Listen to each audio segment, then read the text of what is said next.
keep on kissing babies and hugging fat girls.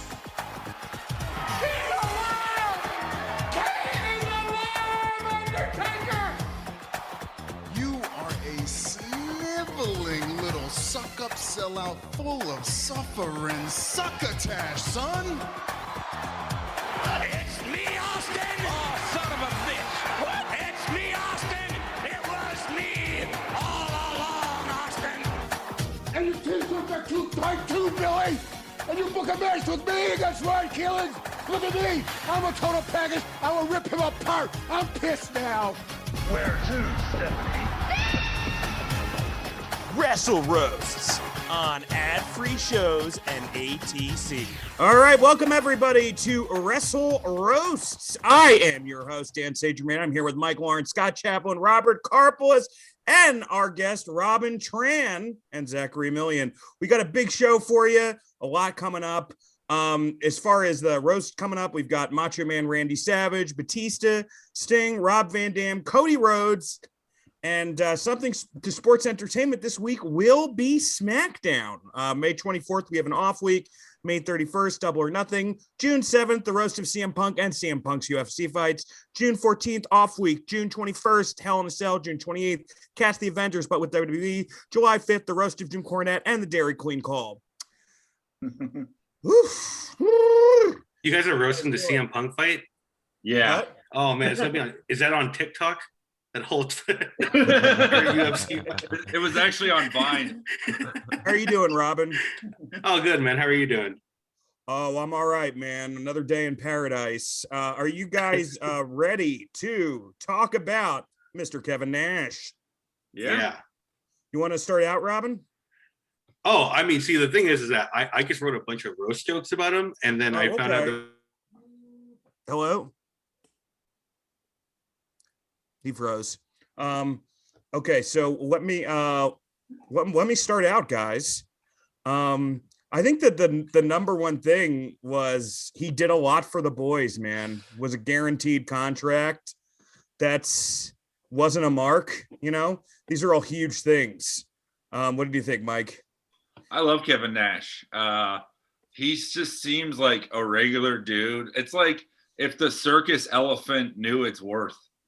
It's because it's like he is, he is freakishly large. He looks like somebody that could get in the wrestling business and become a main eventer in a few years, and he did that.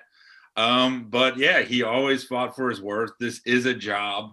We're now taught, even by wrestling, that it's important to be loyal to companies and all of that shit. And like you said, yeah, he fought for the guys. He's easy to listen to, which is hard to say about a lot of wrestlers. His shoot promos just fly by because he's just so confident in he never doubts himself. Guys, literally, he's cool. Like the gimmick is right. Yeah. He's cool. And a big daddy. Yeah. Oh, you know it. I wasn't going to say that, though. Robin, Dan wanted to say it. Sorry. Oh, me? Yeah. Yeah, sorry about that. I don't know what's going on with my connection.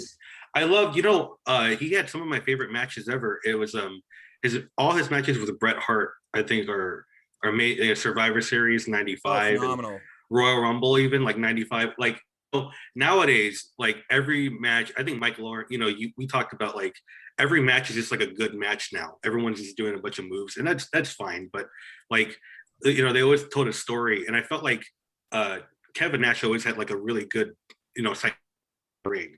He knew how to be a big dude, I feel like nowadays he would do like a leapfrog, 5-star frog splash off the top rope. But I mean, I guess I started watching wrestling right after Hulk Hogan left. So I actually was like, Robin, am I freezing again? Yeah. Now you're back. Oh God, I'm so sorry. I took off the Wi-Fi and everything else. I don't know why this is not. It's so sorry, cyberbullying you. They're censoring me, guys. I'm like CM Punk right now. Okay, I'm so sorry. I don't know what to do about this. I turned Wi-Fi off of everything else so I can do this. All right, so I'm going to move on to Robert. Robert, Yeah, so I was a huge Diesel mark growing up. It was, I was at the right age for when Diesel emerged on WWE programming because I grew up a Hogan fan as a small child, and he was a superhero. And as you got slightly older, it was like everything about Diesel when you were, let's say, 11 years old, 10 years old, was cool. He was taller than everybody else. The jackknife looked like a killer finishing move. Like any video game I played, every creator wrestler I ever made as a kid, his finisher was a jackknife because of Nash. When he beat Backlund in that Madison Square Garden house show match, the quick 8-second thing was a shocker. His post-match celebration where you saw his charisma for the first time, where he was going nuts winning the title, was awesome. One of the lame memories I have was he was part of the Nickelodeon Hanukkah special, and as a Jew, that was big. That the guy that I like knows what holiday we have. Like, that's a win for us. He was also one of the first wrestlers to truly break my heart when he left to go to WCW.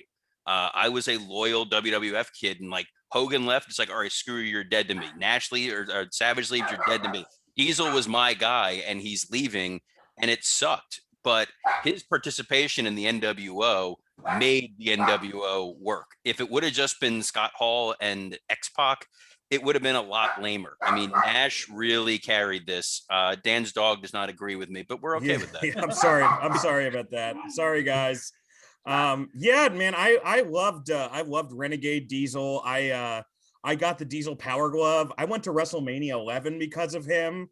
Did you meet Jonathan Taylor Thomas? Yes. I was a huge Diesel fan. No, but he met Nick Turturro. He ripped his ticket. Here's your seat. You know what's amazing, Robert, when you were talking about like how cool he was when you were 11, like this is why we didn't get the original iteration of Roman Reigns.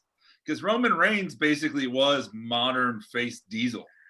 And now they like figured it out, because even Diesel in 96 was cooler when they made him a heel. It's just, it works for that guy. Like a guy who thinks he's cool isn't a baby face. Sorry, Cody Rhodes.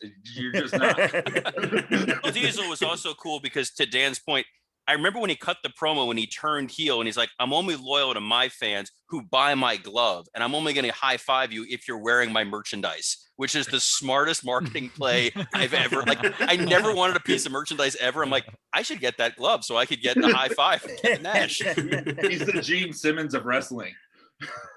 He was really the first guy I fell in love with, for sure, in wrestling. Well, ladies and gentlemen, I can't believe this is real, but we not only got a handicapper, but we got the best ever. So I got to ask, how are you so good at handicapping these games?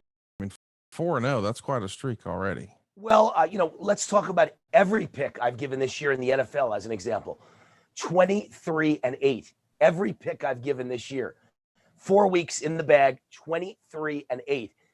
There's nobody in the country that can match what I do, but I always make sure, because anybody, Conrad, could make up anything. They could tell you and blow smoke and tell you, oh, I'm the greatest. But I am independently monitored and documented, so nobody could ever question what I say and go, I don't believe it. I send every pick to an independent monitoring and documentation service that has to get the pick before the game goes off and then publishes it after the game goes off, so anybody could see what I gave. And those picks for the year, every NFL pick so far, 23-8. And I think it's because I do more homework than anybody else. The average guy or gal watching this podcast, they don't have time. They have a career, they have jobs. They might read the newspaper or go online and see something, but they don't have time 80 hours a week to study the games. That's what I do. And I have a crew of guys behind me, my consultants, who every week we get together 3 times a week, and they throw their ideas at me. I throw my ideas at them. And then I pick the final 5 plays on Saturday and Sunday in college and pro football. So, I mean, I've got a great team behind me too, but we're all doing together hundreds of hours of homework. So you don't have to. It's all at vegaswinners.com. I don't know about you guys, but I'm going to vegaswinners.com right now. Let's win some money. In wrestling in general. What Robin was mentioning his matches with Brett. It's like, you know what he doesn't get enough credit for? Just fucking listening. He was smart to know that I'm not the best, but I'm in the ring with someone who's amazing. What do you want me to do? Because like he went on to acting and all of acting is literally, what do you want me to do? Like, he never tried to, at least in his original runs and stuff, try to be more than what he was. Yeah, He Mike, knew I'm what going he to jump was in and on that. He's everything that Brett isn't: cool, funny, and a bad wrestler. Yeah. Yeah, and he doesn't believe in wrestling. Yeah. He's like an Andre the Giant you can imagine fucking. Well, that's the other thing. I think he's like he looks the most like a wrestler to me, in a way that isn't like you could point at him and it's not embarrassing. He's not disproportionate. He doesn't look like a freak. He looks like a giant man who will kick your ass, and he's somehow better looking than everybody. Like we were saying in the group chat, like he's the best looking wrestler ever, and that matters. Like that's a big.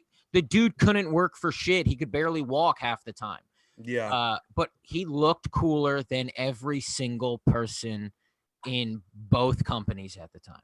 That's insane. You know, I thought Robin, was there anything else you wanted to Robin? say? All right. Yeah, I thought wrestling was real during that time. You know, took the chair and hit Sean in the back at Madison Square Garden. It didn't happen on TV. I mean, you know, it happened and they showed it on Raw. I like was heartbroken. I was like, dude, that's your best friend, dude. Like you know, but I was scared of Diesel because he was such a big dude. You know, I was like, are you gonna ever be okay again? Like, you know, man, my connection's all unstable. I'm sorry. I'm gonna try to talk in like little sound bites. Yeah. Okay, great. Thanks. So man. sorry about that. It's okay. Robin's connection is made out of Kevin Nash's quads. Well, do you guys want to go into the roast of Kevin Nash? Yeah, let's do it. Sure. Robert, do you want to go first? Sure. Kevin Nash, the man with the most famous snap outside of Thanos. Kevin Nash was in Magic Mike, while a Magic Mike is what he was holding to transform the word play from a verb to an adjective. Kevin Nash majored in psychology, something you'd never have guessed if you watched any of his matches. Nash was a bouncer at a strip club before he became a pro wrestler, which no doubt embarrassed his mom more. Mrs. Nash, we heard your son is training to be a wrestler. That's a dirty lie. He's a respectable young man mopping up jizz. Master Blaster Steel, Oz, Vinny Vegas. With shitty gimmicks like this, you knew he was destined to be friends with Hulk Hogan. But say what you want about the Oz character. It prepared him for a career working with vanilla midgets. Vinny Vegas was based on Steve Martin's character from My Blue Heaven, while Nash's own personality is more like the jerk. In the WWF, Nash dressed in head-to-toe leather, partnered with Shawn Michaels, and was called Big Daddy Cool, just in case you ever wondered how much pull Pat Patterson had. As champion, Diesel beat Sid, Mabel, Yokozuna, and the British Bulldog. He pinned more mid-carders than Missy Hyatt. He's also the lowest drawing champion of all time. The only way he could have drawn worse would be if he had Parkinson's, because his hand would shake. And he'd be bad at drawing. That's a Scott Chaplin joke. Now you know what it's like, Scott. Oh, sure. It's cool for Nash to believe in a new world order and be in a gang called the Wolf Pack. But Drake Wirtz becomes a Proud Boy and suddenly he can't work in the WWE anymore. Kevin Nash participated in the Finger Poke of Doom, but enough about his night with Sonny. Hey now. Nash's finisher was the jackknife, while the passing of Jerome Young means we no longer have to worry about taking New Jack's knife. Nash lasted 30 years in the business for a total of 90 minutes in the ring. In the end, Kevin Nash was inducted into the WWE Hall of Fame twice, one for each quad. All right, Robert Karpeles, everybody. Wait, Robert, have I used one of your jokes after you did a joke? No. Oh, I thought that's what you were implying. No, I'm implying when you over-explain your joke. Oh, dude, you got it. That's horrible. I love it. Yeah, it's like it's the secret, to the ooze. Trouble in paradise, guys. Yeah, it's actually the over-explaining is happening. No, right I was now. worried. I just got worried. I was like, oh no, I hope I didn't, you don't want to step on that. Anyway, Kevin Nash. Yeah, who's next, Zach? You want to go Robin? Or Robin, yeah. I hope this is gonna go. I'm sorry ahead of time if this cuts out. What do Kevin Nash and Stephanie McMahon have in common? What? They each It fucking cut out. Yes. It Who gives was you this time. booked by? Kevin Nash. Wait, Robin, Punchline. wait, you cut right. You cut right during the joke. Can you It gave do you it time again? to think, everybody. Sorry, What man. do they have in common? Yeah, Hey, guys, write down your answers to what you think, and let's see if you're right. Robin, you want to just try once more? I'm sorry. Yeah, it's okay. God damn. What do Kevin Nash and Stephanie McMahon have in common? They each laid down for one of the mega powers in a poke of doom. There we go. Allegedly. Allegedly. Oh, and we're gone damn it. again. Is Robin out again? Mike, do you want me to just send my jokes to you and you can read them Yeah, on Instagram? Because I can't. I'm sorry. This is bad. it's okay. Yeah, No worries. why don't we do that, Robin? I apologize. Really No, sorry. this is my fault. Do you I'm want to? sorry Can you about give us a plug before you head out? that. Yeah, Robin Tran04 on all the social medias. All right, Robin Tran04 on all the social medias. You guys heard. Robin, we apologize. No, I'm sorry about that. I'll No, send you my Robin, we jokes love right you. now, okay? All right, got see it. you, Robin. All right, Mike, do you want to take over, sir? Yeah, you want me to do my stuff? Yeah, I mean, whatever. Either one's fine. Okay. Kevin Nash is what would happen if you mix Big Cass's body with Enzo Amore's personality. That's the greatest wrestler ever. Is this you now or her? This is me. Okay. If he was any more slow and sluggish, he could have been a lumberjack in a Miz versus Damian Priest match. We'll be talking about that today, folks. Yeah. He's from Detroit, which explains why he wrestles like RoboCop. He wrestled as Diesel, but I'm guessing the water his mom drank when she was pregnant was never unleaded. Fuck. He was born to a devout Christian family who wondered why God punished them with such a giant baby. He's into politics. He doesn't want to throw Mexicans back over a wall, but he will toss one at it like a lawn dart. Kevin Nash answers the question, what happens when an unstoppable force is really just an immovable object? Kevin Nash was always Pat Patterson's worst nightmare, a man who physically can't get on his knees. His legs are shit. He's more unbalanced than an episode of Dynamite. He's also an actor. He was in Ninja Turtles 2, Secret of the Ooze. Turns out the secret is just steroids and beer. He played a stripper in Magic Mike and took his pants off. Finally, after all these years, he was willing to give exposure to a vanilla midget. He supposedly slept with a ton of women. They wanted Wilt the Stilt Chamberlain, but they settled for some Nash in that gash. Mike loved that one. Yeah, you can tell. Kevin Nash pioneered the idea of guaranteed contracts. And let's be honest, if you had his skills in the ring, you'd also want your money up front. He became the booker in WCW. And maybe booking's not your thing if they're like, holy shit, let's bring in Vince Russo to fix this. He made a shit ton of money in the 90s, and now he makes a shit ton of money telling the same 3 stories from the 90s. Did you know the NWO changed the business? Pay $20 to find out how. That's it for me. You want me to read Yes. Robin? Oh, yes, please. These are her jokes. Okay.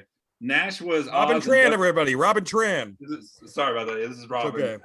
You have to do an impression of her, Mike.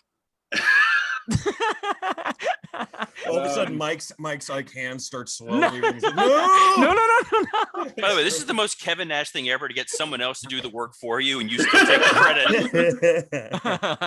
Can I read them in a Glenn Jacobs voice? Can I be Diesel? Nash was Oz in WCW, which makes sense when you look at other members of the clique. X-Pac has no brains. Triple H has no heart. Scott Hall wants to find liquid courage, and Shawn Michaels wants to go home to find his smile. Damn. The only clique you know about these days are the ones your knees make before you tear another quad. That's funny.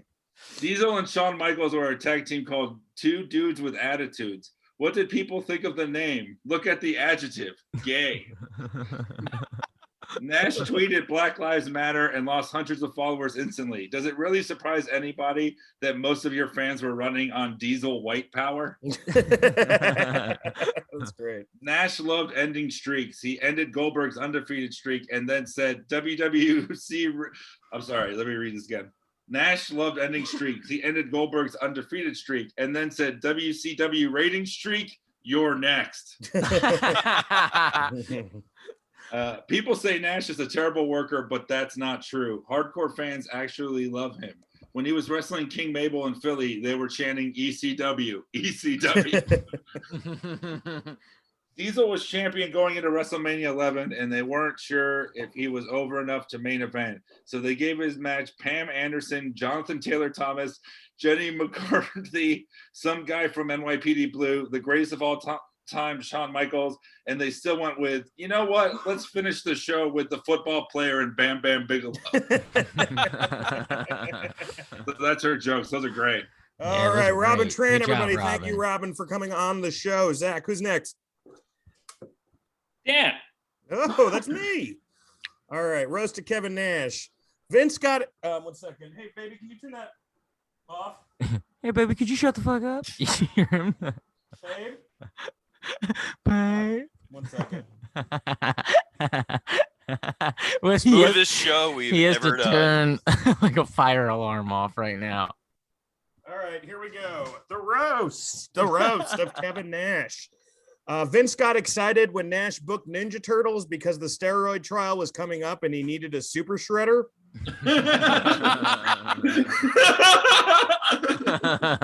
He loves R&B. Those are the 2 block letters he tripped on that kept him off Bound for Glory. He beat the New Age Outlaws at Gathering of the Juggalos. So disgusting and appalling. Not the match. A 10 over, they were throwing human shit at Tila Tequila. He described the X Division as filler, which explains why I saw Mark Marrow injecting it into his lips. Me ouch! WrestleRoasts. Get him. I feel like Marrow gets a new face so Brock doesn't hunt him. He was arrested for fighting his kid, but his son never wrestled, so you know what that makes him? Still a good dad. Sean taught Kevin everything about burying people inside the ring, while Scott Hall taught him everything about burying people outside a strip club. Big Daddy Cool sounds like the name of the ska band your divorced dad starts with Ian Fidance. If it wasn't for Nash, the finger poke of doom is what the coroner lists as cause of death after Great Khali fingers you. He stopped Dean Douglas's push, which makes him wrestling's real genius. A lot of people think X-Pac heat is when you get booed, but it's actually just what you sweat from holding Kevin Nash's luggage. Kevin said he'll donate his brain to science and what's left of his knees to Missy Hyatt. He started in WCW as one of the Master Blasters, which are also the names of the syringes Scott Steiner shoots in his ass. If I take a Master Blaster, I've got a 30% chance of winning, but a 50% chance of dying on the toilet. Kevin Nash hated Derek Chauvin because 1, he loves black people, and 2, he was jealous he could get on one knee. He played professional basketball in Europe, which is like America, but nobody gives a shit. You release a shoe into the trash, you still have a day job. Oz was managed by the Great Wizard, not to be confused with the Grand Wizard, otherwise known as Jackson Riker. He was nicknamed Vinny Vegas, which sounds like the bad guy in a Flintstones movie. No dice, Fred.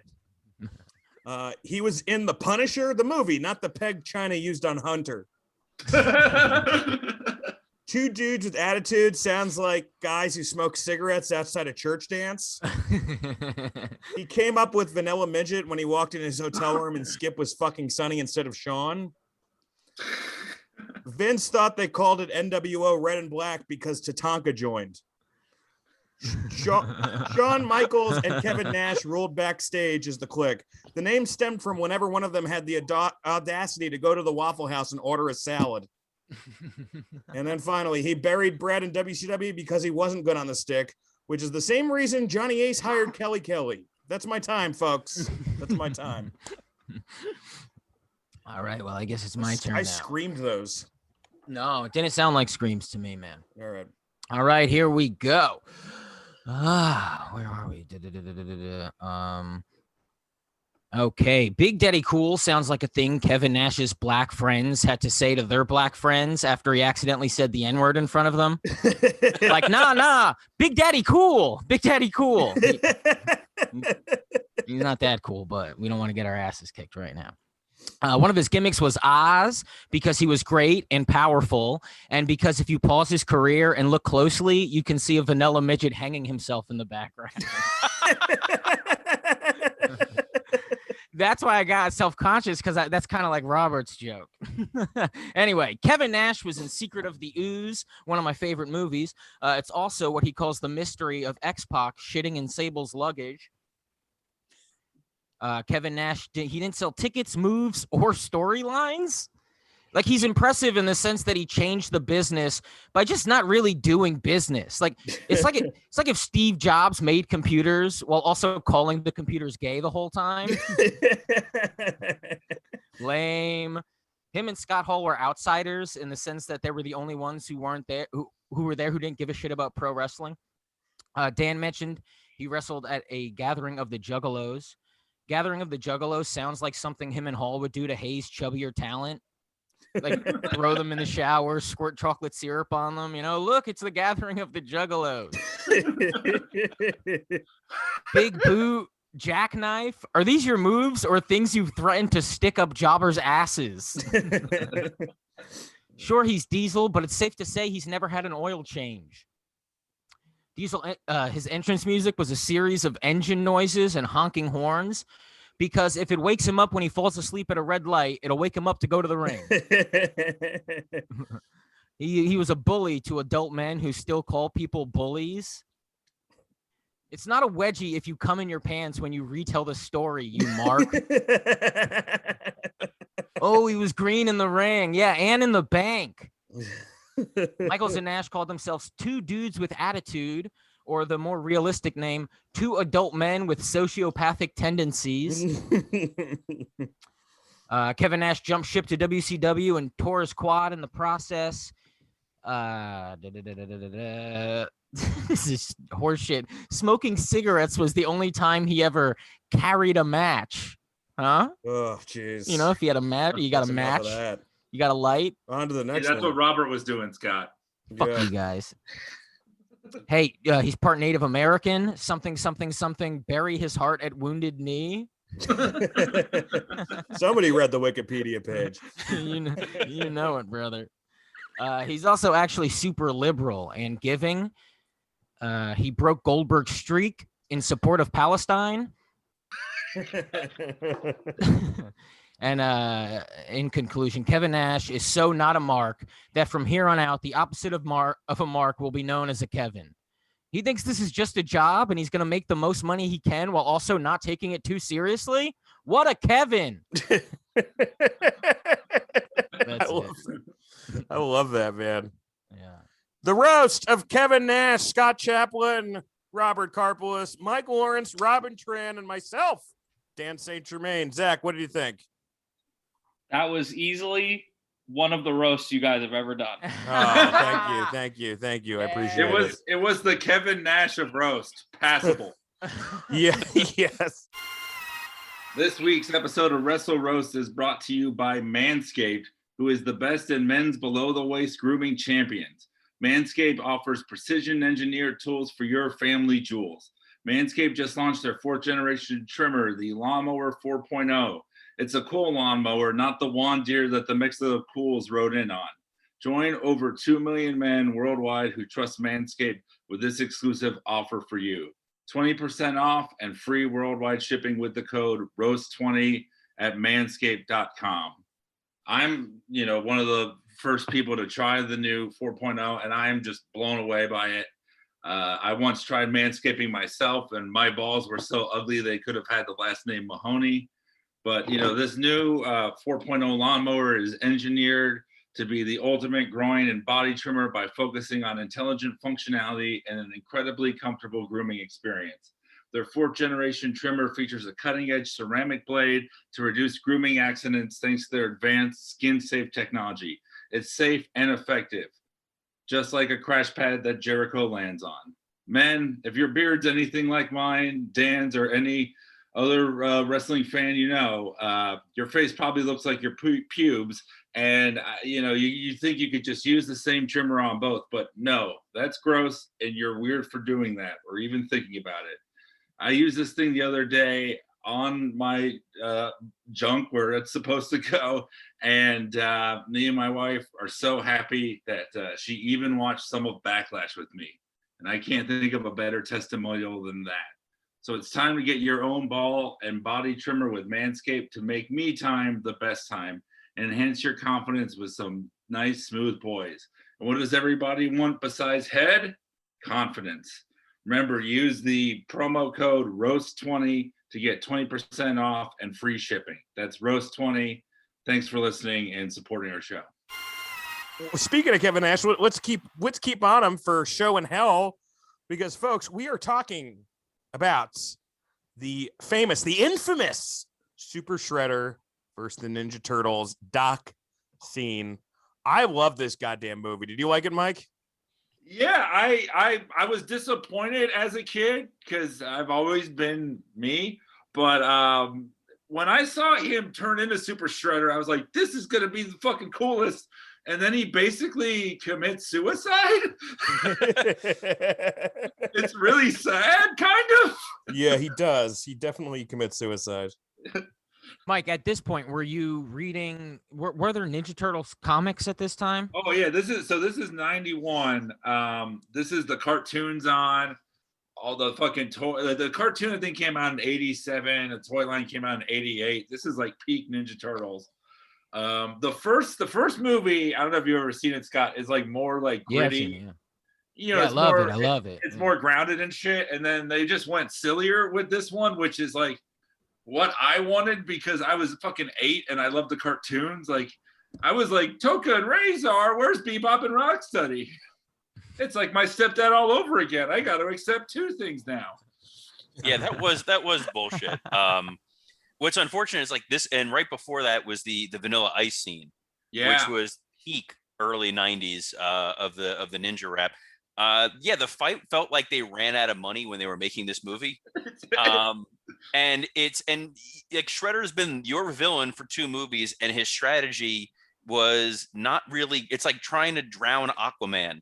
It wasn't really the smartest idea for the character. It made him seem kind of stupid. And for all this hype of Nash being Super Shredder, he's on camera for like a minute. He doesn't do anything particularly impressive, and it feels a little cultural appropriation-y that he turns into a white guy. So the NWO is not the only thing they stole from Japan. No, is it better than the original? No, it's not better than the original. It's not better than the action figures. It's not better than the video game. But goddamn, is it a fun time? I remember I went there with my mom. Like my mom took us for my 2nd grade birthday party. She took all of us after school to go see Ninja Turtles Secret of the Ooze, which I thought was like the greatest present ever. And now like looking back on it, it probably costs like, $30 or something. But it was, I mean, man, that's my most famous birthday. I mean, my most favorite birthday ever. And my most famous birthday. Everyone's still talking about it. Everyone's still talking about it in Jersey, man. It's crazy. It's still the talk of town. Dave was there and he reviewed the birthday party. We're sorry to tell you, Dan. Oh, the pizza was subpar. I mean, they could have had burgers, but it was a bunch of pies. The cheese, a little grainy. I just imagine Robert like just us singing "Go Ninja, Go Ninja, Go," and then the sound of the Meltzer click in the back. Well, and also the thing about Super Shredder and that like Turtles fandom, or the fact that the fandom. The fact that those movies... Scott, can I just interrupt you for a second? We have the roast of the Meltzer on Patreon, so become a fucking Patreon. Keep going, Scott. Yeah. Oh, and it's great. It's a good one. And well, now you ruined my train of thought. But Super Shredder. I mean, he will still sign autographs like of pictures of Super Shredder. Like this isn't something he should be known for still, and he's known for it still a little bit. Like Nash will sign anything for money. Yeah. Well, no, I guess what I mean is like they contract for 6 years. They do these. I don't even know what they're called, but Pro Wrestling Tees does these like little toy action figures things, and one of the newer ones is Super Shredder. because it's Kevin Nash. I don't even know how he can He get away looks with pretty doing pumped. Like when they did like cast pictures with him and the Turtles. Yeah. He looked like he had like a big smile on his face. And yet like it's the opposite reaction of Hornswoggle, but it's like the same amount of face time, that Hornswoggle got in the new Leprechaun movie. Right, but there's a big difference. I mean, Ninja Turtles were the biggest thing in the world at that time versus the Leprechaun movie that was going like it was released in 8 theaters for a day. I also kind of love the idea of Meltzer reviewing the Ninja Turtle movie and then going on a rant about how he preferred Oroku Saki better in Japan before he became Shredder. He did say Ernie Reyes Jr. Was a promising young prospect.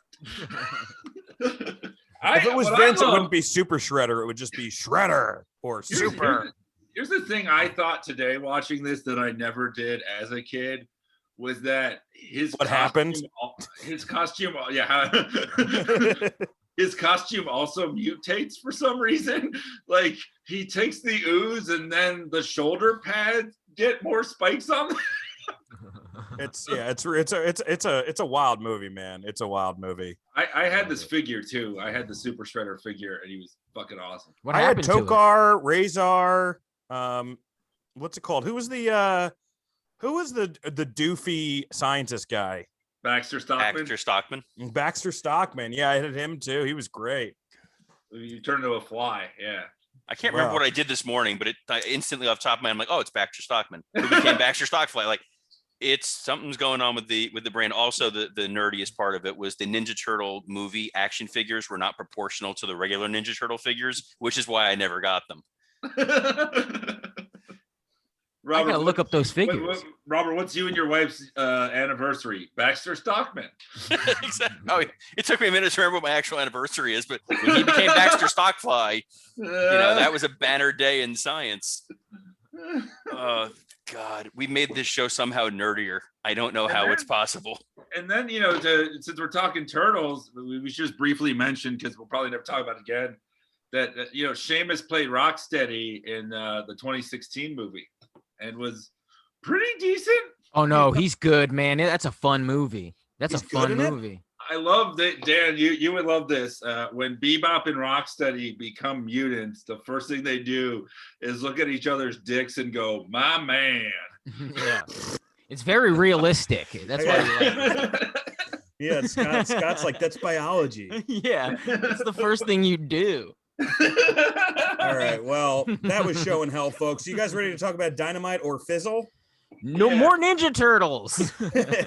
Please, yes, please. I'm trying to move past it until Dynamite signs Cowabunga. Let's break down AEW Dynamite edition 5/19, 2021. Hour 1, Matt Sydal versus Christian, Mox and Kingston versus the Acclaimed, Scorpio Sky and Ethan Page segment with Sting and Darby. The Pinnacle is out to dinner, Don Callis and Kenny and Orange Cassidy. And the Inner Circle answers the challenge, plus a little Jade Cargill for you. What did you think about this, Robert? Wow, a lot happened in the first hour when you say it quickly. It was, when you're dealing with the taped edition of Dynamite, it's graded a little differently because you have a little bit of time to build. Everything on paper made perfect sense. You're going to put Christian and Sydal in there. It's a great Sunday Night Heat match, and they're going to deliver for you, and it's going to be fine. I like that they finally gave the Varsity Blondes a reason to be facing the Young Bucks. I would have loved this promo wait till the second hour. Wait till the second hour. No, that's in the first No, they hour, gave a promo man. in the first hour where they talked about Brian Pillman's like, the Bucks got me to love wrestling when I hated it. And then Griff Garrison's I sold their t-shirts. At least there's a reason why they were there. So I like that. The Moxley Kingston promo was awesome. Eddie Kingston not giving a shit, cutting a promo when he's talking about the Acclaims, like one guy's a rapper and the other guy's a rapper's friend. And then they're trying to debate whether or not you can be in a super kick party if you can't super kick. It's stupid. I shouldn't like it. And I love it. So that I thought he was very good this entire night. I think they totally, it works for them. The Pinnacle eating steak, Sean Spears beating up the waiter was the biggest push he's got since he's been in AEW. Scott, my question is there a bigger match, you think, Scott, than Jade Cargill, Bianca Belair, as far as interpromotional? Is there a bigger match? What? Yeah. I'd say Jade Cargill versus the Microphone. No, AEW versus WWE. Geez. I don't know. I'd rather see no, Britt it would Baker. be Britt Baker versus Sasha or Bailey or Charlotte, you know? Oh, really? Yeah. Okay. Oh, yeah, Okay. for sure. Yeah. Yeah, maybe Bailey and Britt. No, I just want to see Jade Cargill get girls in headlocks and call them bitches, you know? She's so great, man. Oh, she's so the great. shit. I know. Like, I'd like her to fuck up Eva Marie. Is that who we're talking? Yeah. Yeah, remember her? Okay, she's Mike, what did you think of this first hour?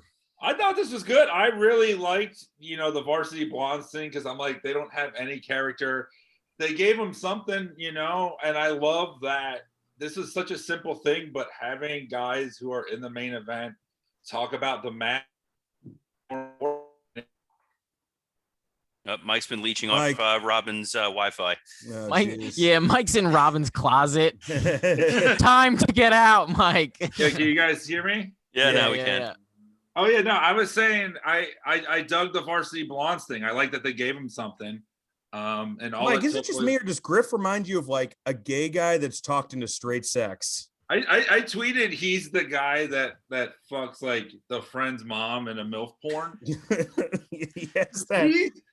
He was has so that funny. vibe, man. He has like a very delicate. Yeah, because vibe. he's not gonna hurt your mom. He's not gonna, he's gonna be nice and gentle, and your mom's gonna fuck him, And yeah. Yes, he looks like Jungle Boy with a growth spurt. Like it kind of works for him a little bit. Yeah. He's like, that was a nice lasagna, Mr. Montez. What I thought was amazing was his story was so bad. Where when someone's gonna tell you a story like I fucking hate that guy, and then it's like the most disappointing thing, and it was like I sold merch for you, and you're not the guys you were when you asked me to sell your t-shirts. It's like okay. Well, it's also way more realistic, and he sold it like he talked like a guy who sold their t-shirts. It all worked out. It was authentic. It was something. Christian and fucking Seidel, like, dude, it was great, Michael. I just don't care. I don't care about either guy. About when I see you, I'm giving you an unprettier dude or whatever he calls it now. Hey, Robert, who's wrong, Scott or Mike? Should we care? No, we really shouldn't care about. Like I said, it's a perfectly serviceable match, but it felt like WWE. This felt like hour 2 of Raw. We need to promote the Battle Royale and do other stuff. So, as a creative person, I'm like, I can trust Christian. I can trust Seidel. It'll be a perfectly serviceable match. Taz will overtake it on commentary, and it's not going to be terrible, but it's going to be completely forgettable. If I didn't have it written down, I would have forgot how the show opened, which is kind of Christian's entire run in AEW so far. Well, Robert, let me keep on you. We have next up, and this is a match I really want to get your opinion of. I just wanted to give a quick shout out to how funny I thought the Acclaimed have gotten so much better, and that oral sessions thing, and that was pretty great.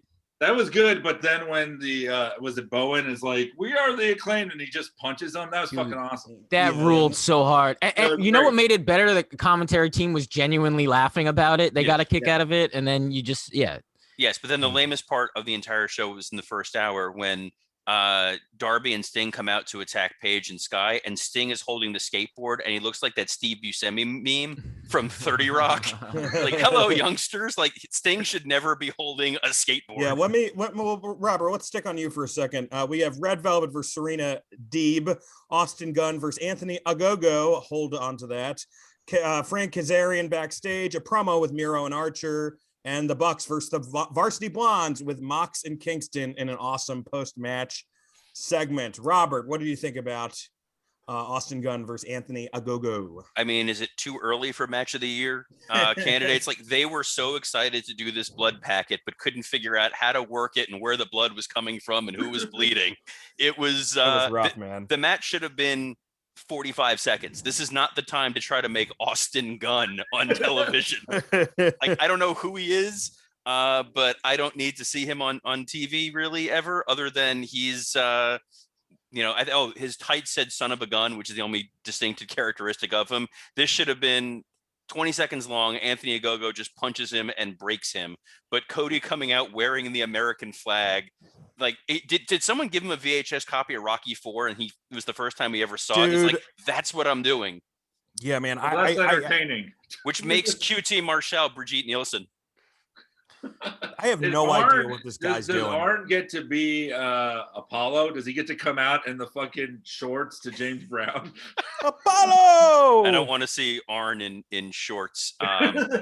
Also, I kind of feel bad for Frankie Kazarian because he's this whole like, I'm going to come after you one by one, the elite. And it felt like this is a weird New Japan thing when Yoshi Tatsu was the guy going after the Bullet Club. And you're like, yeah, I don't believe for a second you're going to stop any of them in the same way. I don't believe Frankie's taken down anybody in the, maybe Brandon Cutler, maybe.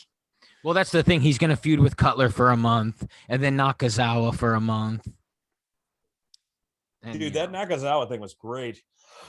That Nakazawa, that not getting the headband was my high spot. Yeah, I loved it. Yeah, and I Go-Go rules, man. They gave him a promo on Elevation, which it should have been on Dynamite, about the reasons he doesn't like America is because there's kids in cages and people dying from not having health care. Boo! What a heel! and then they even like he's 78% blind in one eye, which they mentioned on commentary. How is he the heel? I don't get it. I don't know, man. I mean, well, and then Cody's rebuttal isn't about how he should just talk about how much England sucks instead of complimenting America. The rebuttal should be like, "You have a camera every 2 feet. You're all being monitored." Well, I thought it was a Guys know really the truth. nice The main UK event fans for the know the most truth. part. That's my one plus of it. I thought it was an awesome main event. Yeah, it was Oh, it was a fine main event. They did a nice job making the blondes look good. It felt like when, you know, Ric Flair comes to your town and wrestles your local guy. The Young Bucks are talented, and then now the entire story is about Kingston stealing their shoes, which kind of works. Oh yeah. Yeah, I love that. Absolutely works. It's a black, and you know they've been bragging about it for what, like almost a month now. These are $10,000 shoes. You know. Yeah, that was real. That was great. Yeah, that ruled. Are we still in the first hour? Hour Yep. two. Oh, Hour okay, two. we are in hour 2. Well, first I want to mention, because I didn't mention it, I thought that Pinnacle segment, like if you didn't watch Dynamite, you got to watch the Pinnacle segment. I thought that was great. Now in hour 2, the Inner Circle segment, it's totally skippable, right? You hate the Inner Circle. It's crazy. No, I love these Oh no, guys. this They promo stunk. did suck. I agree with Scott. I mean, it just stunk. You know, and it's like, look, and this is someone saying this, that like I think I'm going to love this match. I think it's going to be amazing, and I like all of these guys. And this promo was fucking stupid. And they walk out, and they like it's pre-taped, so they add extra people singing Judas, and it's just a lot. I don't know just how didn't it's going to like be it. amazing, man. I really don't know how. Oh, it's going to rule, man. I promise you. Stadium Stampede will be a blast. It's also the first time I noticed It's- there's a lyric in Judas that's "You're as cold as December snow," which is one of the worst like lines in any. It sounds like something Jericho would have written. You're as cold as December. I like that, snow. dude. That makes me want to make a Sting montage to that song. Well, here's a part of the problem, I think, Scott, is that the Pinnacle segment, MJF even like called to attention Jericho's promo style. So he it was like 8 Mile, where Jericho's like Papa Doc, and you know MJF is Rabbit, and he's already exposed his tricks. And then the thing is that if you're watching one segment where Tully throws a fucking sack of money at a waiter, you're not going to get cooler than that.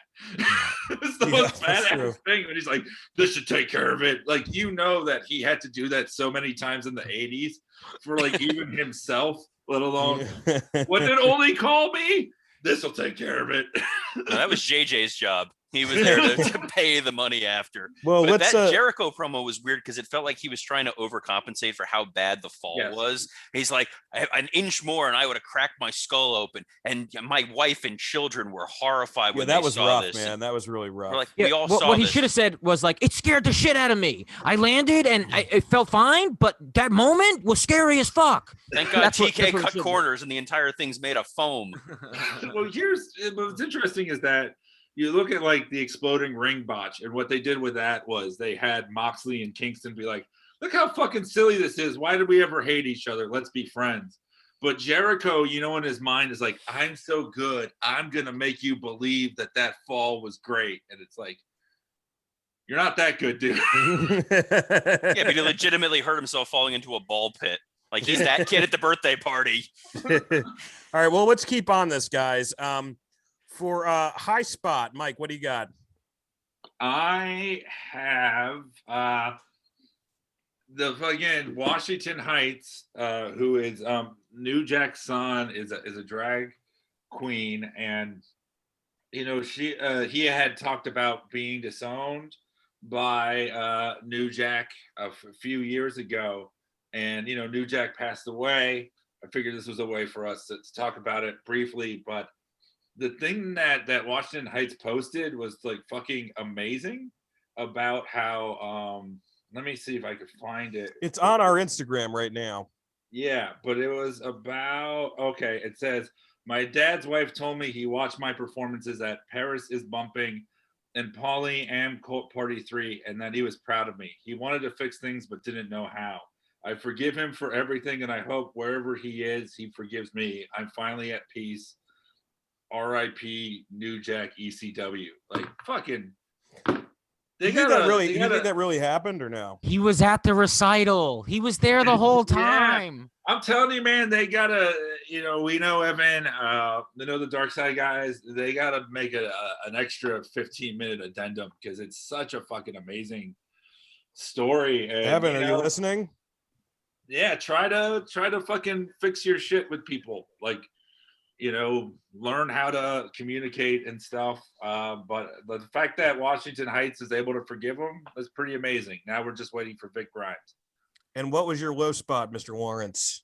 My low spot was Drake Wirtz getting fired amongst a bunch of people, so it didn't look like only he was getting fired when it should have just been him getting fired. And then I know Velveteen got fired today, but I feel like it should have been like Wirtz on Wednesday and Velveteen on Thursday, everybody else next week. Yeah, but also isn't it like, so Wirtz is backstage like there's pedophiles amongst us, I'm telling you, and then they're like, get rid of this guy, and then the next day they're like, we are releasing Velveteen Dream. Well, yeah, but it was like yeah, I mean, right? Now they're going to be in a buddy cop movie. I don't like you, and you don't like me, but we're going to have to work together. Yeah, we got to prove to the boss that we're worth getting hired back. It's that movie. I mean, the thing with, I know we're not a political podcast, cancel culture, all that stuff, but like, the thing with Wirtz is that it seemed like it really was pissing off lots of people. He was missing his job because of like his agendas and stuff like that.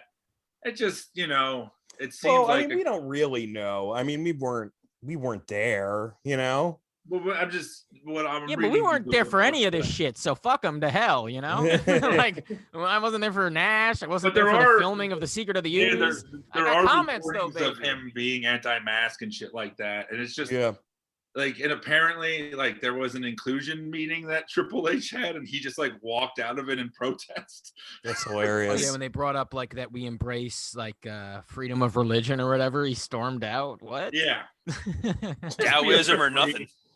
I wish I had a trigger like that could make me angry. That seems like it would be like good, like in a moment, like someone tries to attack you and you go like, oh, think about religions being equal, and then you have like the anger to fight a person, I mean, for me, it's whenever someone says release the Snyder cut and now continue the Snyderverse. Both those things. Yeah, you become gigantic. Go, Oh, Power Michael. All right, Robert, what did you think about Mike's low spot here?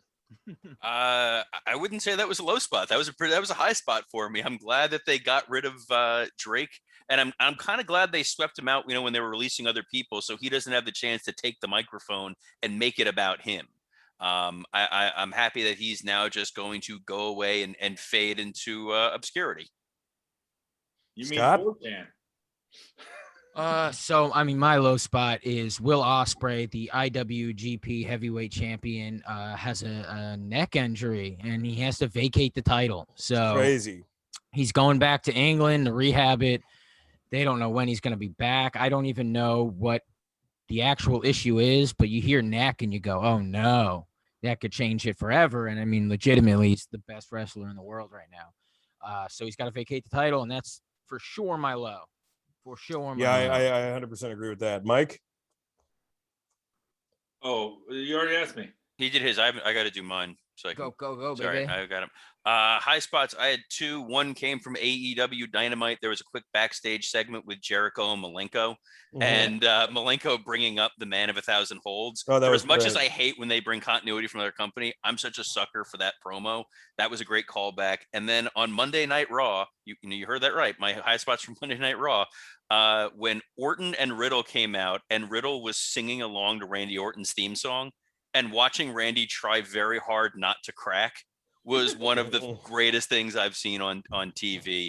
I had two low spots there. Kind of, one's nitpicky, but that's me. What's the surprise there? All right, let's hear 'em. One of them, Lily, Alexa Bliss's evil possessed doll, has it Yikes. out for my boy Reginald, and I'm concerned this is going to lead to him being off television. Like, she shot a fireball at him coming out of the ring. Leave Reginald It's not alone. good. And then the other thing, this is really nitpicky, but it's production and it annoyed me. Matt Sydal came out for his match. This was a pre-taped show. He made a big deal all week that AEW changed his Twitter handle from Find Evan to Matt Sydal and thanked AEW and Tony Khan for doing it. And they didn't change the graphic on Dynamite last night. Annoying. It was so small and stupid, but he made such a big deal of it. It was a big win for him to no longer have his WWE name associated with his Twitter handle. And then they don't fix it on the show. It was their win. They should have taken it. A mistake that shouldn't have happened in a match that shouldn't have aired. I'll also say a high spot is AEW moving to TBS, right? They're getting an added show Fridays at 10 called, what's it called again? Rampage, baby. You know, that's going to be fun. And four specials, like Clash four of the specials on Champions. TNT. And it's, you know, it's just such a big reminder that this company is so new. And we are going to see, you know, if they continue being a company, we're going to see these like huge changes. And every year they're going to feel like a new company, I think, as long as money keeps pumping into it. And they, you know, Did you see the picture of Cody? Oh yeah, what did he say? It's like it's him staring out into the ocean, and it's like TBS. He's like got a cigar in his mouth, and then he turns, and it's really annoying. I think so, or something. You know, he has a calendar that's just 365 pictures of him staring out into the ocean. Yeah, no, it's just his dick at that angle that makes it look, you know, like a tower. Well, it's great. So Dynamite will be on TBS and Rampage will be on TNT, and the birth of his kid will be on True TV. It's going to be a live stream with Excalibur. That placenta came from PWG and used to wrestle as Delirious. Robert, you're wrong. The birth of his child will be on the History Channel because that's what it is. Yeah. Well, folks, let's get to Grimmicks. Mike, we're going to stick on you, buddy. Fake Diesel, Vinny Vegas, or Oz? Are we going to talk about the zombies? Yes. Oh, okay, yeah. Let's talk about the zombies because we talked about it on the Patreon. You should get the Patreon, but we did talk. I had zombies in my low spot. I thought that it was absolute trash. Yeah, so we didn't talk to you about this. You weren't on the Patreon this week. No. I did not care at all. I think being mad about it is very much who gives a shit. When were you going into a Miz match invested? That's shame on you. That's such a shame on you. That's like, and when you say it out loud, I wish I could reverse time so you could save yourself from caring about it. I just was not a fan at all. The makeup looked awesome, dude. It's to promote some bullshit. Who cares? I hated it. It's really where they belong. What did you want? A lumberjack match with the roster, Dan? Yes. That's what you got on Raw. You know what's funny? I feel like I'm Dan's therapist here. I'm like, Dan, did you watch it with your wife? Did you, Dan? Yes. Did you? Like, oh, well, yeah, of course.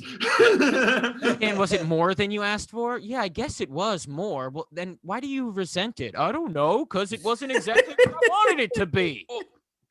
So I thought Titus O'Neil was going to be there. That's fucking why. Dude, the reaction to the zombies was way more entertaining than anything on Backlash. Dude, look, I will say fake Diesel is no fake Sting, okay?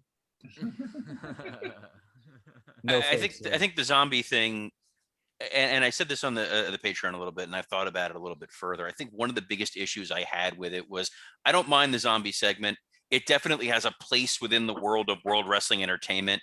as someone who worked in corporate sponsorship for professional sports, you take the money, you plug it in wherever you can. The problem was you were promoting a straight up lumberjack match that was blowing off this Bad Bunny feud that people really liked. And you're supposedly now getting behind Damian Priest because he's one of the potential futures of Raw. And Miz was just world champion not that long ago. And there was a clear, easy story to tell where you didn't need to do this. You could have done the Zombies on Raw. You should have done the Zombies on Raw as part of the Morrison rematch, where it's like, you beat Miz. I want the rematch tonight with that. And then the Zombies come out. That would have been totally fine. People kind of overreacted a little bit. Sometimes wrestling's stupid. That's okay. But the problem is we're okay with jokey segments when it's an R-Truth 24/7 title bit. We're not okay with it when you're supposed to actually care about the storyline, and they wasted real TV time to build up to a punchline. Care, though. It was all stupid. They threw tomatoes at each other. Bad Bunny was involved. Like it's all horseshit. It's fun. Yeah, and I think fans know that, and I think fans. Like that's a push now, and fans recognize that. They go, "Oh my God, look at this push! He's doing commercials. Like the Miz is more popular than everybody, than every wrestler. I don't know about that. More people know the Miz than Roman Reigns. Fact, absolute fact. Mike, right? Anyone who's more upset that the WWE did this than turning their program for the last 2.5 years into Saudi Arabia propaganda every other month, it's like their priorities are fucked up. Okay? Where do you think they got the Zombies from? Then count my priorities as fucked up, Mr. Lawrence, because I thought it was just an abomination. Also, is Oz just gay Mantar? Are we doing the both segments at the same time? Wait. I have to say something, and it's crazy. Didn't Miz like tear his ACL or something in this match? Yes. We got to acknowledge that. That's the unfortunate part, that the Miz is hurt. I mean, he gets to be on the mic, and that's great. That guy has so much shit he can do. That sucks. You know who did take this match seriously? Mrs. ACL. He's got like 3 shows. Yeah. In praise of it, though, the Zombies did a really nice job. It was the Evolved kids, and some of them tweeted about it where they're in their makeup. The makeup looked cool. The makeup looked great. They did the best they could. I completely sympathize with WWE because there's money thrown at you. You're promoting something. Batista's involved in the movie, so there's a natural tie-in. And you made chicken salad out of chicken shit. It's not a terrible segment. It's watchable. Back. Well, Batista clapped back because people got mad at him because on TV the story on screen was Batista sent some of his friends. So they basically put the heat on him. He's like, no chance I'm involved in this shit. I'm busy looking at my lunchbox collection. Wouldn't it be great if all of the Zombies had those little tummy tattoos that Batista has? And that's the only way you could hurt them.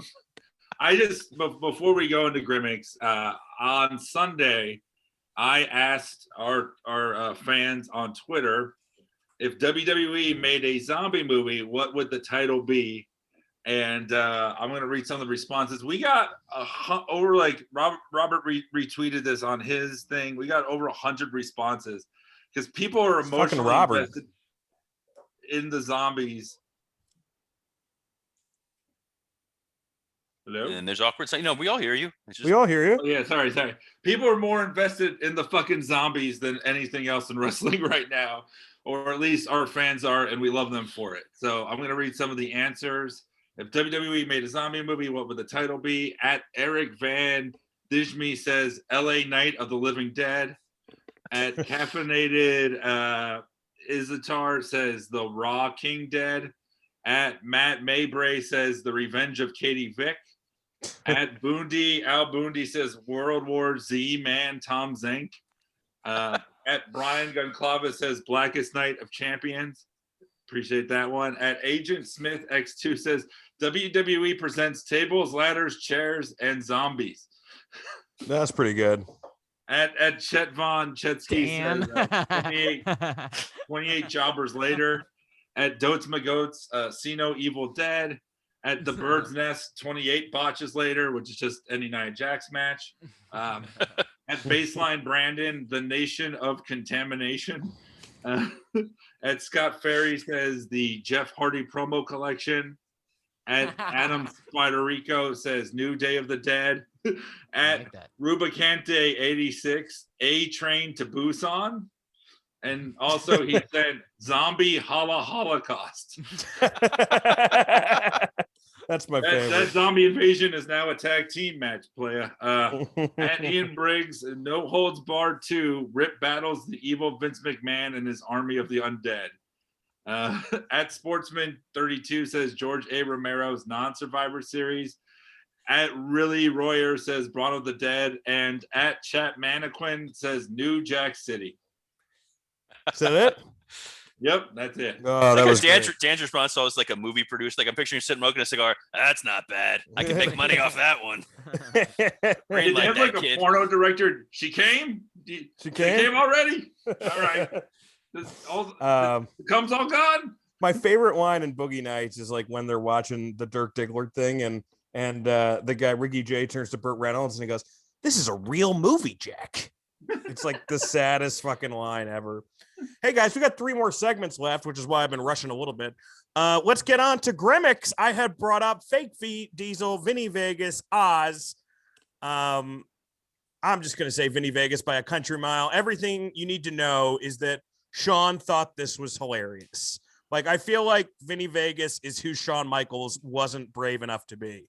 This Mike, is WCW. What? They weren't even working together. I know, but that's why he hired him. Is he loved the Vinny Vegas character? He was like, I saw this guy Vinny Vegas. I was like, this guy's hilarious. So I guess he loved Steve Martin in My Blue Heaven and loved Kevin Nash. And they actually had like kind of a touching thing on the network, the Two Dudes with Attitudes special. I guess Sean's like said to him, "Hey, not a lot of people like me. Do you got my back?" And he said, "I got your back, brother." And he's like, "That's all I needed to hear." That is love, man. That is love, man. That is love. Scott, what do you think was the worst gimmick out of these? Fake Diesel.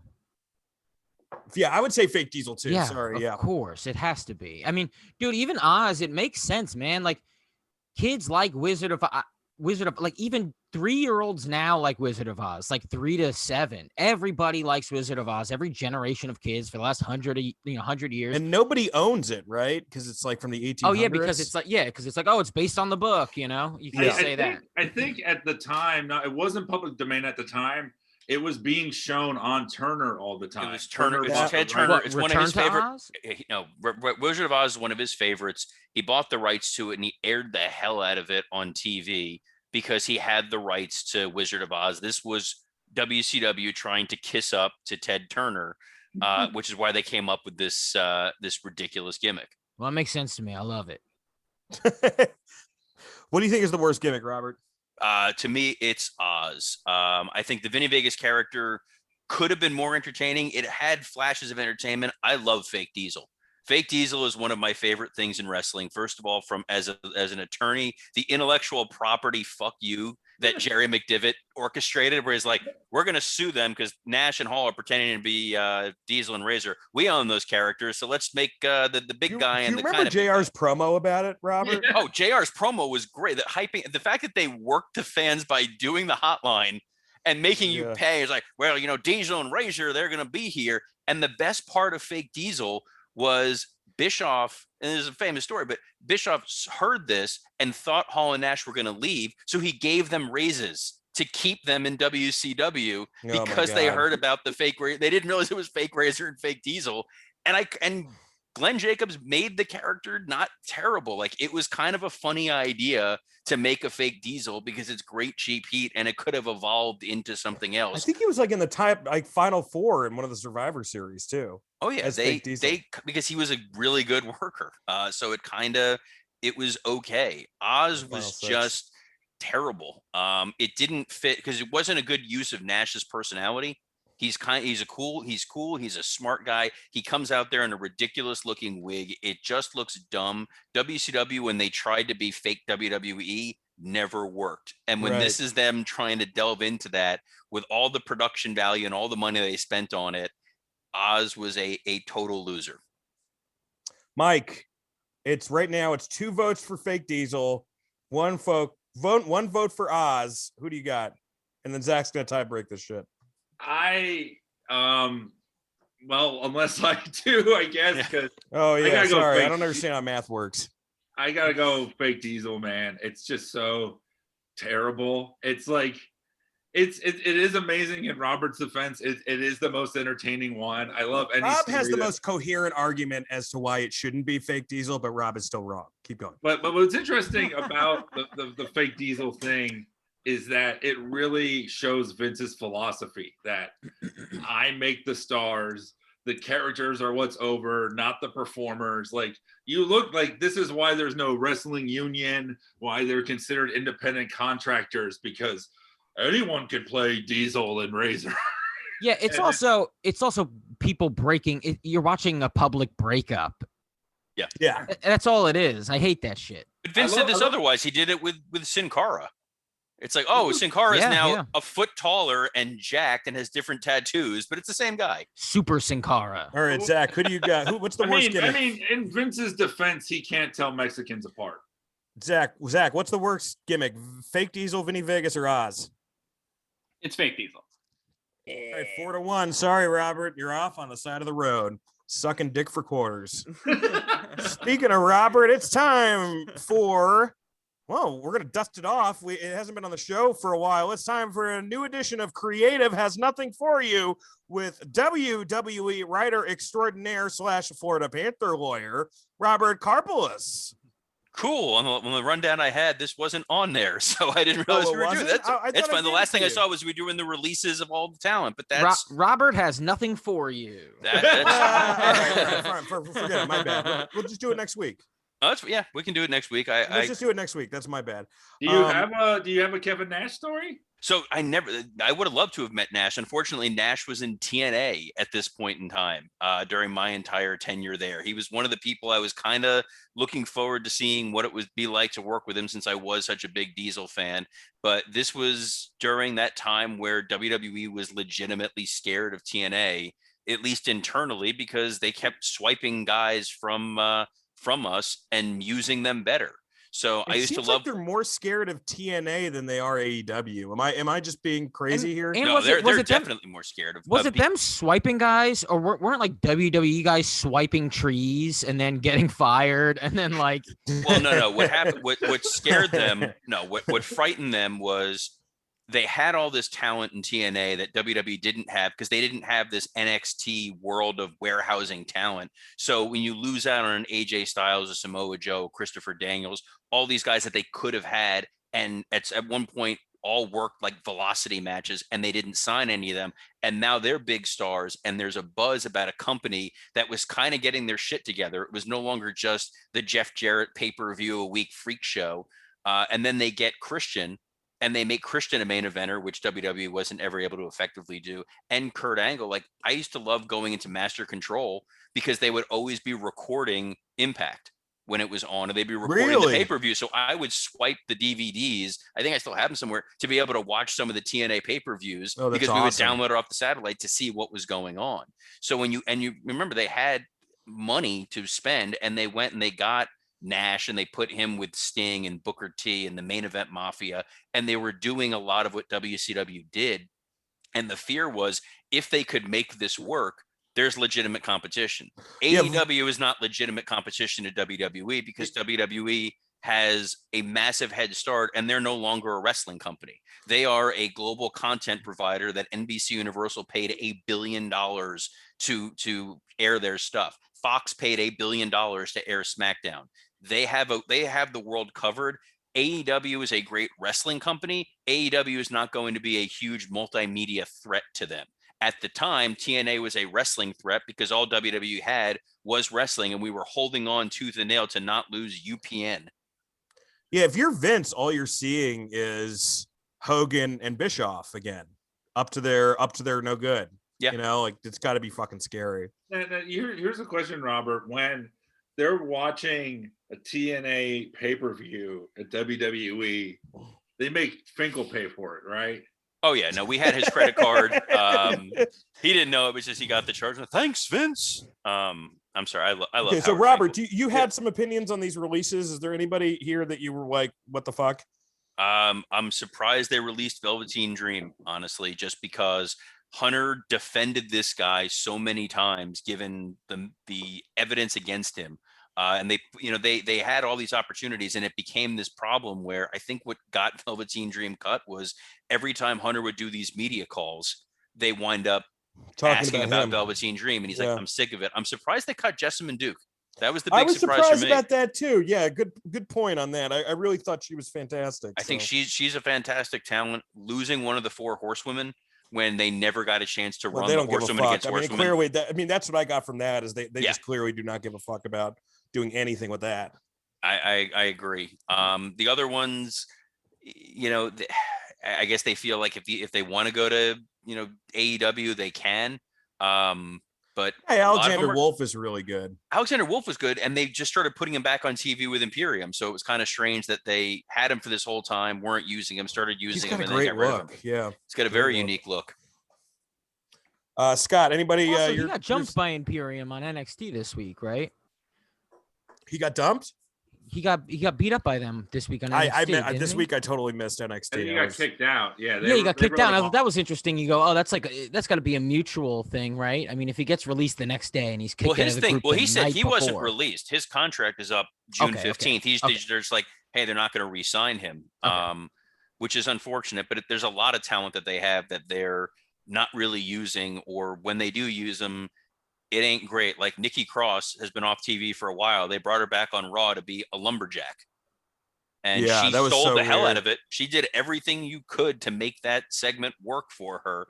But at the end of the day, it's like there's 2 women fighting for the women's title. And Nikki Cross is there, and she's a lumberjack in the John Morrison match. Scott, is there anybody there you wish you hadn't seen go? No. I mean, I don't want anybody to get fired, but like wish, no, I don't. Mike, Zach, I'll say this: I loved Velveteen Dream, man. That guy, I thought he was going to be I thought he was going to fight John Cena at a WrestleMania. I did too. I would have put money on it. I mean, 2 years ago. Absolutely unbelievable talent. Mike and Zach, anybody? No, I mean the Dream thing. I think, yeah, it kept being a problem. And they eventually had to, because it was bogging the shows down even, and the fans just didn't want to support him anymore, didn't want to see it. And then the press is asking Triple H, they had to cut bait there.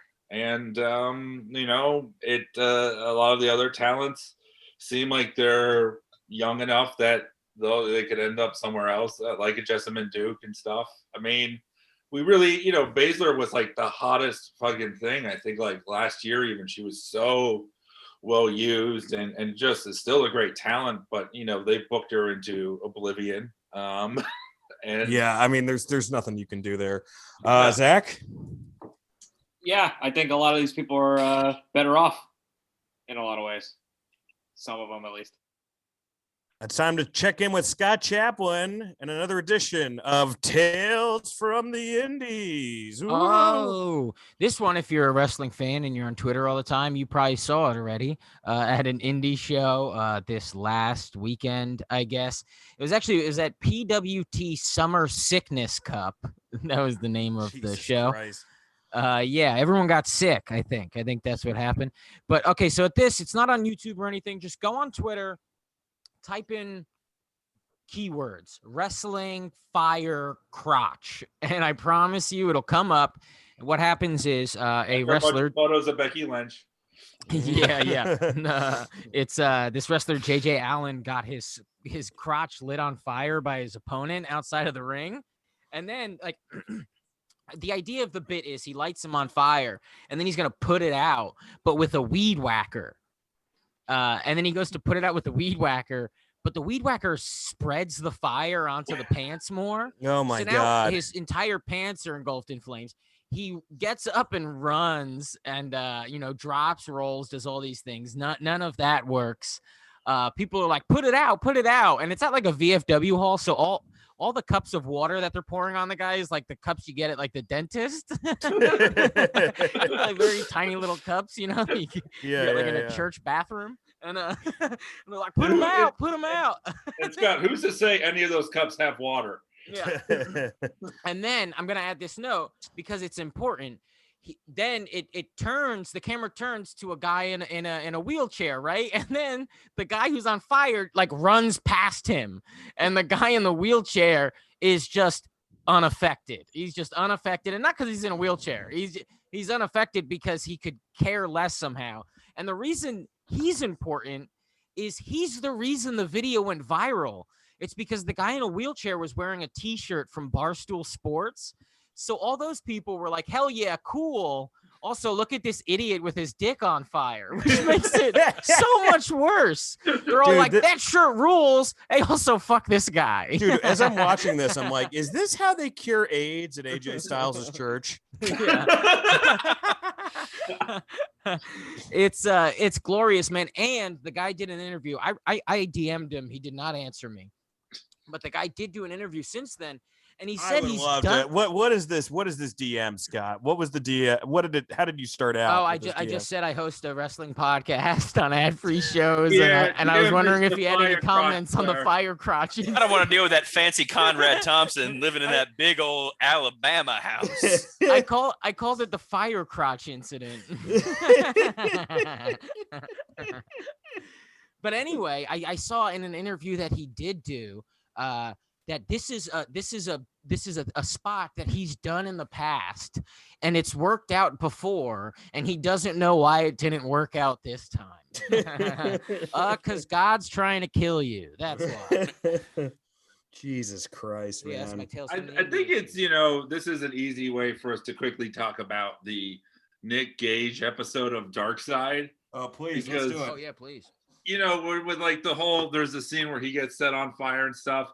But it was really interesting. I never fully understood why I don't like deathmatch wrestling, but I was watching about like 15 minutes of this with my wife Adina, and we watched the scene where he gets so like, maybe it is the fire scene, or I think it's like a tube scene. I think he's fighting a guy named Thumbtack Jack or some shit. Oh yeah. He actually Congressman Thumbtack Jack. he kind of gets like gutted, right? And he's got to run out of the ring. It cuts And him he back. gets airlifted. And that was like the moment I realized why I hate this, because like that helicopter and those EMTs could have been helping anybody else. But it's like this guy basically did do this shit to himself. Like, Yeah, there's an old lady on the side of the road somewhere watching Nick Cage fly over her. Yeah, man. It was. I like that doc, man. I didn't know anything about him. That's a dude I would definitely be intimidated by for sure. If I saw him in public, I'd stay away. But holy shit, I mean, to have that, whatever that is, okay, cool. The road less traveled, I believe, is what E. Cummings said. I think that's about him, right? Yes. it's About you gotta deathmatch wrestlers. You got to give credit to someone who idolizes Terry Funk and Mick Foley, but decides not to take any of their charisma. Yeah. You just go, maybe he smells like him. Maybe. Yeah. Well, again, folks, we've got Macho Man Randy Savage next week, Batista, Sting, Rob Van Dam, Cody Rhodes, and do we have another one, Mike? And then when we I was like, we were able to book Randy Savage, but we can't get Fire Crotch. That's where we are in the hierarchy. All right, so we'll just keep that as is. Sorry. Dan taking that opening of the show botched to the end of the show this week. That was your reward for going to the end. Also, thanks, Robin Tran, for being on the show. You were great. Yeah, Robin, thank you so much for being on the show. Scott, thank you for being on the show. Robert, thank you for being on the show. And Mike, thank you for being on the show. And Zach. Thank you, India. Thank you, Sarah. Thank you, zombie. Well, you can check me out, folks, at oh Jesus Christ. he's gnashing it, man. He's just like, who gives a fuck? It's a wrestling podcast. You can find me. You can find me on the internet. When Dan says goodbye on a podcast, you really believe it could be the last time you hear him. Well, it was like Dan was like, you could find me, and then realized he's never found himself.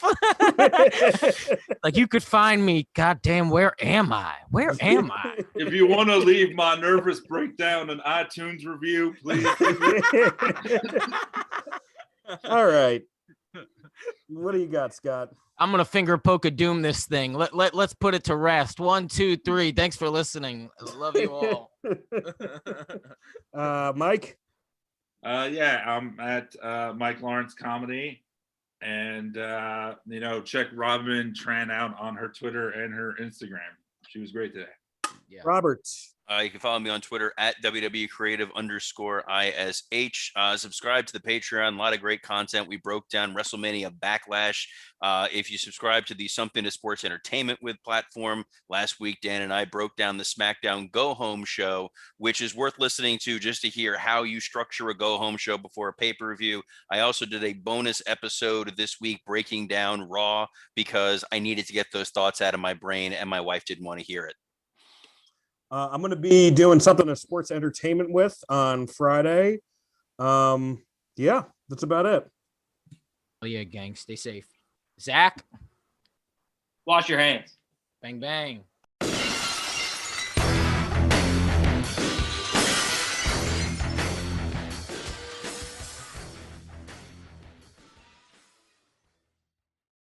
Hey, it's Conrad Thompson. Thanks for checking out the podcast here on YouTube. Be sure to hit the subscribe button and the notifications bell so you get a notice anytime we upload some new content. And go save yourself some money right now. If you're in a 30-year loan or you have credit card debt, it's not a matter of if I can save you money. It's a matter of how much. Find out right now for free at SaveWithConrad.com.